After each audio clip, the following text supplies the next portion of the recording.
Depression is usually described as a mental disorder that affects your mood or ability to do anything, basically. And depression to me is basically just like my worst day every day. And it just drains all emotion and energy from me. And it's really hard to recover from it. I've really dealt with depression for a while, I think. I really don't remember when it started. I just really remember feeling anxious all the time whenever I was little, and that would put me into a state where I just didn't want to leave the house or anything, or I didn't want to hang out with anybody, or I didn't want to make any new friends. But in 6th grade is when I remember I incredibly started with it because I self-harmed at that time. And I remember just getting to the lowest point and feeling like I can't talk to anybody about it because my family was going through a hard time. And I just felt like I needed to take control over it and make it go away. And so I did self-harm. And then from then on is how long I've suffered with it. My lowest point was when I did attempt suicide. It was probably 2 years ago. And I just got home from school and I didn't feel just right. And I didn't want to talk to anybody, and I didn't want to really just interact with the world, basically. And so I just went up to my room and I stayed there.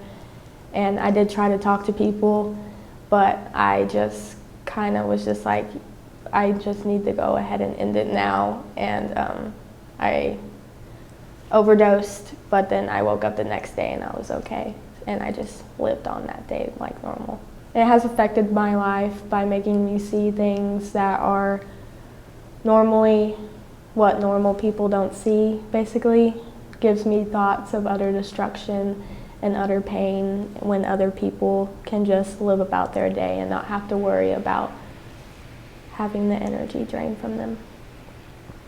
I really can't explain how it's impacted my family because I really can't understand how they feel along with how I feel. I know that it's impacted them deeply, and I know that they feel what I'm feeling and possibly even more sometimes because even when I can't talk, they want me to talk, and they just do everything they can to try to help me, and I know that that's how it's impacted them is because they know that they want to help, and I want them to help too.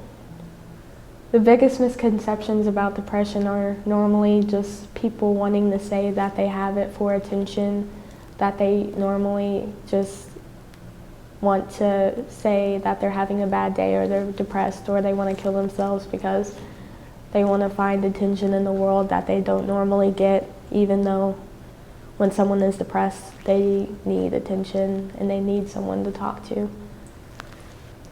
I feel like I can't really talk to anyone about it, and that's normally why I've gotten to states I've been in, is because whenever I want to talk about it or I want to tell people that I'm not doing well that day, I feel like they're going to not talk to me, and I feel like they're not going to say anything because they just think I'm going to use it for attention, even though I normally don't share my feelings.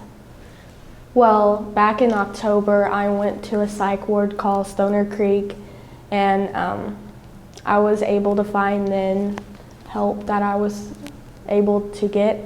I was able to see that there are people out there willing to help and willing to care, even though they just met me. I was able to get started on antidepressants and therapy, and I'm still on the journey to healing. As each day I just have to overcome it, but someday I'll get there. I would say that there is help for everybody, that even though if you can't find help or you feel like there is no other way to go, you just need to find the light that you can just hold on to and move along with it and talk to people and just do everything that you can to not succumb to the point that you want to kill yourself. even though sometimes people think therapy is stupid, it's just that it does help generally whenever you want to talk about things that you normally don't want to talk about with people around your life. Like me, I didn't want to talk about anything with anybody I knew because I thought their perspective of me would change, and they would always just constantly talk about why I'm depressed or how I'm feeling that day, other than how is your day, what are you doing right now? And with my therapist, I'm able to talk about both of those things into one, because what I'm doing that day and how I'm feeling that day impacts me as a whole. Every day, I'm still trying to overcome it. I wake up with it and I don't want to get up, but I, with my family, have talked about this, and I just get up and say that I have to do things, and I just live on with my day as normal, and I just say that it's not a part of me and that I need to get away from it somehow or some way. Whenever I am feeling depressed and I just want to get my mind off of it, I normally either write poetry, which is what I've done for the past year.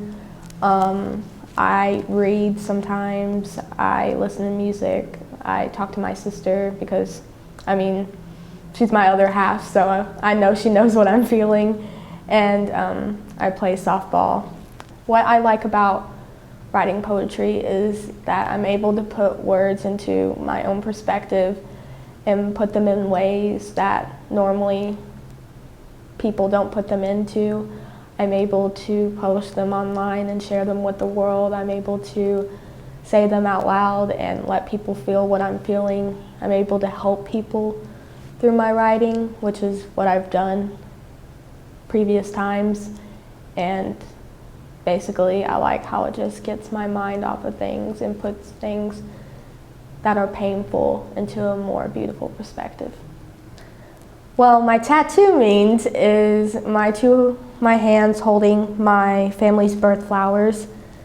Well, basically, they're zodiac signs that represent a flower. And my right hand is my mom's family, my sister, my mom, and my mom's fiance. And then in my left hand is my dad's family, which is my dad, my stepmom, and my brother. And I have them on me, so on my heart, basically.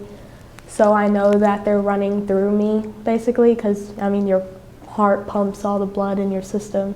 So through that, they pump my system. And over it is, in my best friend's handwriting, Sam Showalter, "The sun will rise and we will try again." And that's from my favorite band, 21 Pilots' song called Truce. And that band has really helped me, and that song has really helped me through the battle of depression, basically. And each day I know I can wake up and try again, even if I don't want to. I believe everything happens for a reason, because somehow or some way there's something out there that's watching over everybody, and even though you don't know what's going to happen in the next 5 minutes or the next hour or the next year, you can make a decision in your life and it can impact the whole future for you. And that's crazy to think about. I see myself in the next 10 years feeling either happy or still depressed. I really don't know. I see myself graduating from college, hopefully. I see myself starting a career in my life and just moving forward with it. I see myself making new friends and new relationships and having a closer bond with people and having even a closer bond with my family. And I just see me just living my life the way I'm supposed to, or how I'm meant to, even though if something does happen in the next 10 years, I know I'll be okay. Depression is that dark night sky in the winter whenever you see no stars coming out and just clouds covering up the dark sky and the moon, and there's no light upon it. And you don't want to look at that sky, and you don't want to look for the stars because you know that you won't be able to see any. But healing is that night in spring when you're able to just sit outside and hear the birds chirp and hear the frogs squeak, and you're able to look up at the stars and see the constellations and see the galaxy that you're a part of, and you're able to just feel the light with the stars because you are a star.